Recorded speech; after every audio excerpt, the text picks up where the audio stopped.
Hello, I'm Karl Pister, and welcome back to our series on conflict resolution.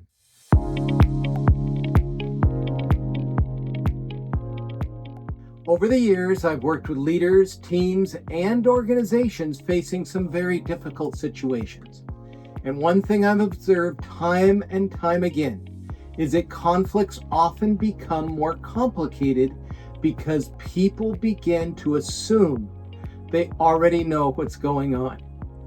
Dangerous mistake, and let's look at why. They assume they know why someone said what they said. They assume they know why someone acted the way they did. And they assume they know what the other person is thinking. Can you see a pattern here?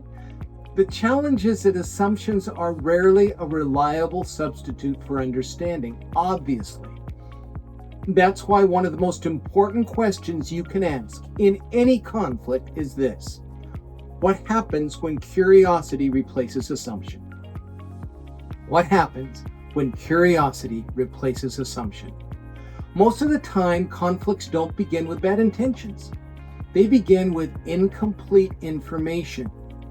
Someone makes a comment, someone sends an email, someone fails to respond. And before long, we filled in the blanks with our own interpretation of the events. Just count on that. If you don't give good information, people will fill in the gaps. Always 100% of the time, and they will fill it in incorrectly. We tell ourselves a story. Maybe they don't care. Maybe they're trying to undermine us. Maybe they're being disrespectful. Maybe they're intentionally trying to make things difficult. The problem is we often react to the story we've created rather than the reality of the situation. Curiosity changes that. Curiosity creates space between what happened and the conclusions we draw about it. Instead of saying, I don't know why they did that, curiosity asks, okay, help me understand what was happening from your perspective. Just that phrase, said in the right tone, sets a whole different stage in a tense situation. Instead of assuming intent, curiosity seeks information. Instead of making judgments, curiosity asks questions. I've seen situations where people spent weeks frustrated with one another, only to discover that the assumptions driving the conflict were completely inaccurate. Somebody believed that they were being excluded when communication had simply broken down.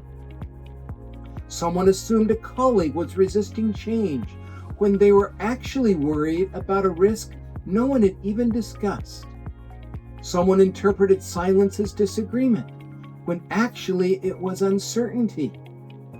The moment curiosity entered the conversation, the conflict began to change. I remember a marvelous situation where I was called in to mediate a situation between the engineers and the front line. Now, the front line on a manufacturing setting, they were brilliant. They didn't have a degree, which the engineers started to make stories about, but they had decades of manufacturing experience, and yet they weren't getting along. And so I asked what the results of the last conversation had been, and I was met with dead silence.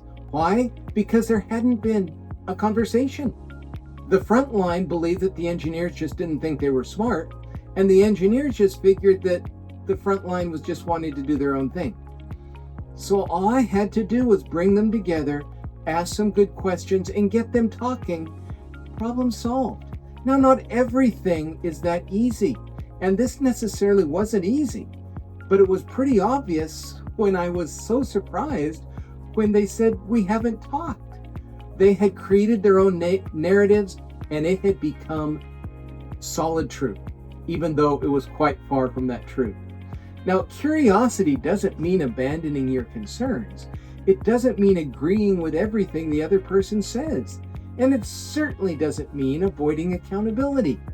It simply means recognizing that there may be information you don't have yet, and that information may matter.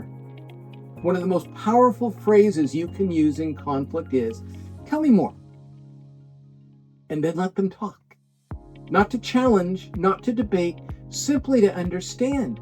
And as they explain more, you will have more questions. The more questions you can have, the better the situation is going to end up. People are far more likely to engage in a productive dialogue when they feel understood, and understanding almost always begins with curiosity. The next time you feel yourself feeling frustrated, disappointed, or angry with someone's behavior, pause before deciding you know why they acted the way they did. Let's say that phrase again. Pause before deciding you know why they acted the way they did, because you don't. You don't know. Just admit it. It makes it easier, and put yourself in curiosity mode. Ask, what might I be missing? Then ask them the same question. What am I missing? You may discover the story that you've been telling yourself isn't the whole story. Now, if you've been following this series, you've probably noticed a pattern. The best conflict resolution is about creating a conversation where people can move beyond assumptions and toward understanding. And curiosity is one of the most effective ways to get there. If you're interested in becoming more effective in difficult conversations, navigating conflict with greater confidence, and strengthening your leadership, subscribe to the channel and follow along with this series on conflict resolution.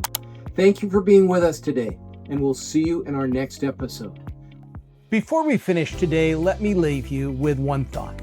Leadership often shows up most clearly during difficult conversations. If that's something you face in your role, we've created a free guide called Influence Under Pressure, the Leader's Guide to Difficult Conversations. It walks through a practical approach to handling those high-stakes moments well. You can download the guide using the link in the description below.